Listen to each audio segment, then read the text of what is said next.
नमस्कार दोस्तों, स्वागत है आपका आज की हमारी हिंदी की क्लास में।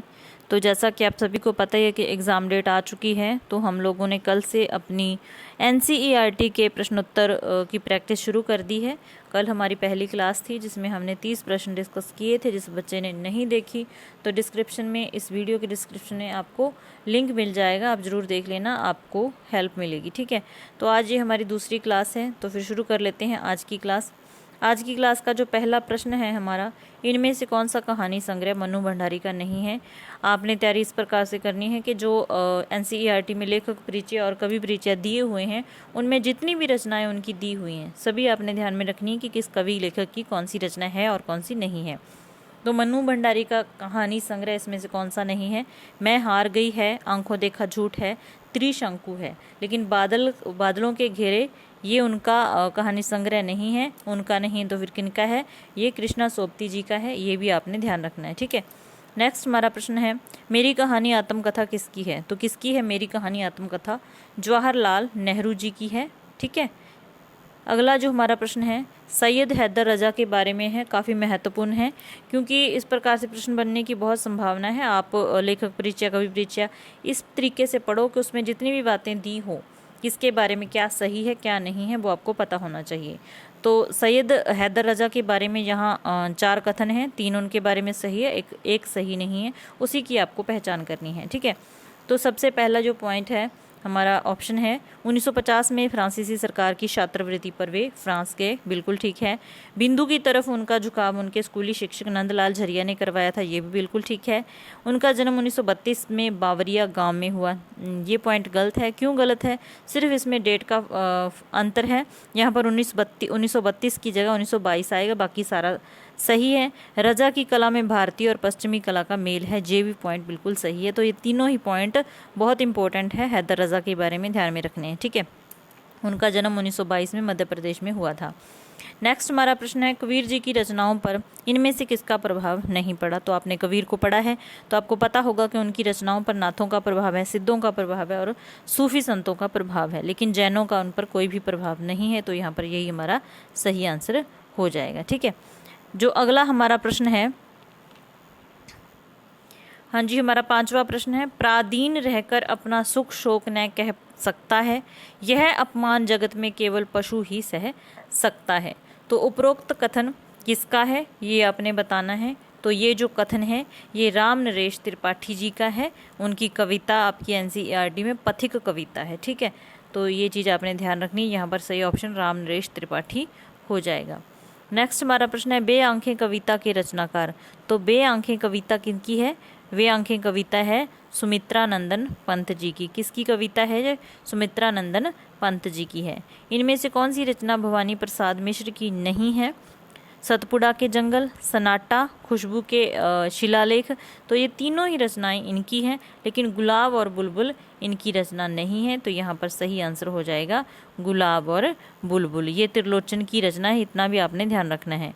छोटे छोटे सवाल उपन्यास किसका है? अवतार सिंह संधू का है, उर्फ पाश, ध्यान रखना है। ठीक है, पाश का जो वास्तविक नाम है, मतलब के जो सही नाम है अवतार सिंह पाश है, अवतार सिंह संधू है, सॉरी। ठीक है, अगला हमारा ऑप्शन है निर्मला पुतल, तीसरा ऑप्शन है दुष्यंत कुमार और त्रिलोचन। तो छोटे छोटे सवाल उपन्यास किसका है? ये दुष्यंत कुमार का उपन्यास है, अच्छे से याद रखना है।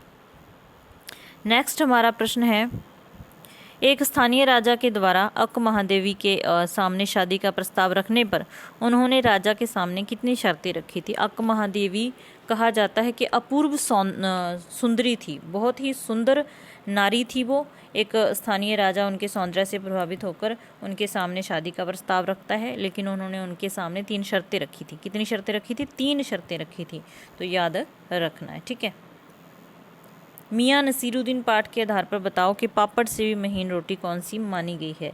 तो छोटी छोटी बातें हैं, लेकिन कभी कभी ये भी ध्यान से हट जाती हैं, तो आपने इस चीज़ का भी ध्यान रखना है कि तुन की रोटी, उसमें जिक्र आया है कि जो तुन की रोटी है वो पापड़ से भी महीन होती है। नेक्स्ट हमारा प्रश्न है, अप्पू की भूमिका के लिए जिस लड़की को लाया गया उसका नाम क्या था? तो अप्पू की भूमिका के लिए कोई लड़का मिल नहीं रहा था, जितने वर्ष का चाहिए था, ठीक है। तो जैसे ही लोगों को पता चला कि ऐसे ऐसे एक लड़के की ज़रूरत है, तो एक आदमी अपनी बेटी के बाल कटवा के उसको अप्पू के रोल के लिए लेके आता है। तो उस लड़की का नाम क्या था, ये आपसे पूछा गया। तो आपने रचनाओं को पढ़ना भी है, तभी इन सवालों के आप जवाब दे पाओगे। तो यहाँ पर टिया सही हो जाएगा, उस लड़की का नाम टिया था। संतो देखत जग बोराना में बोराना क्या है? तो बोराना का अर्थ पूछा है, बावला है, बुद्धिमान है, वीर है या डरपोक है? तो यहाँ पर बावला सही हो जाएगा, ठीक है। जगत देखी रोई का क्या भाव है? तो मीरा की जो रचना है, यहाँ पर पद है मीरा के, ठीक है। तो उसमें ये चीज़ें आई हुई हैं। जगत में दुख देखकर मीरा ने रोना शुरू किया या रोती है। संसार की बनावट देखकर, संसार में प्राणियों को मोह माया में लिप्त देखकर दुखी होती है, ठीक है, इसका मतलब है। या फिर संसार में निराशा देखकर। तो यहाँ पर तीसरा ऑप्शन हमारा सही हो जाएगा, संसार में प्राणियों को मोह माया में लिप्त देखकर मीरा दुखी हो जाती है, ठीक है। तो यही मतलब है इसका, जगत देख रोई।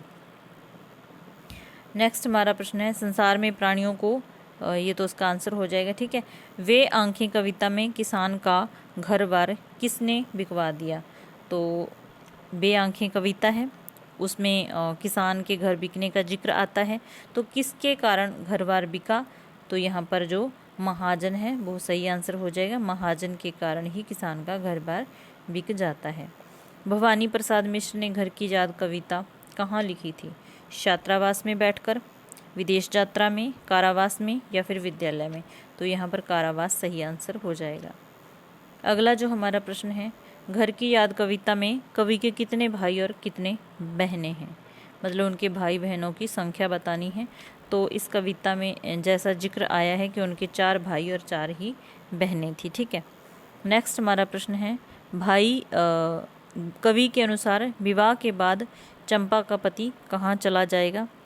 तो कहाँ चला जाएगा? कोलकाता में चला जाएगा। मैंने यहाँ पर उत्तर साथ में इसीलिए लिए हैं, कई बार किसी को PDF वगैरह देनी पड़ सकती है, तो फिर कोई दिक्कत ना हो, आराम से रिवीजन हो सकती है, ठीक है, इसीलिए। चिराग किसके लिए उपलब्ध नहीं है? तो किसके लिए उपलब्ध नहीं है? दुष्यंत कुमार की जो गज़ल है साय में धूप, तो उसमें पहला ही जो पंक्तियाँ हैं उसमें कहा है, कहाँ तो तय था चिरागा हर एक घर के लिए, कहाँ चिराग मैसर नहीं शहर के लिए। तो किसके लिए चिराग उपलब्ध नहीं है? शहर के लिए, ठीक है। नेक्स्ट हमारा प्रश्न है, आओ मिलकर बचाएं रचना किसकी है? तो बहुत ही आसान सा प्रश्न है, निर्मला पुतल की है ये रचना, आओ मिलकर बचाएं। त्रिताल या 3 ताल में कितनी मात्राएं होती हैं? तो भारतीय गायिकाओं में बेजोड़ लता मंगेशकर, उनके बारे में जो पाठ है उसमें ये चीज़ें दे रखी हैं। तो त्रिताल में कितनी मात्राएं होती हैं? 16 मात्राएं होती हैं। 16 मात्राओं का ये ताल होता है जिसमें 4-4 भाग होते हैं, ठीक है। तो ये थी हमारी आज की छोटी सी क्लास, लेकिन प्रश्न आपके लिए इम्पोर्टेंट हो सकते हैं। आप पूरी क्लास को देखा कीजिए और शेयर वगैरह भी कर दिया करो, ठीक है। कई बच्चे लाइक तक नहीं करते, तो फिर जब मोटिवेशन सा नहीं मिलता, व्यूज़ वगैरह आते नहीं, तो फिर मन नहीं करता। बाकी मेरे पास समय की भी बहुत दिक्कत रहती है, तो आपका भी भला मेरा भी भला, साथ साथ तैयारी कर रहे हैं, तो वीडियो को शेयर वगैरह ज़रूर कर दिया करो, ठीक है। मिलते हैं फिर ऐसी ही नेक्स्ट क्लास में। धन्यवाद।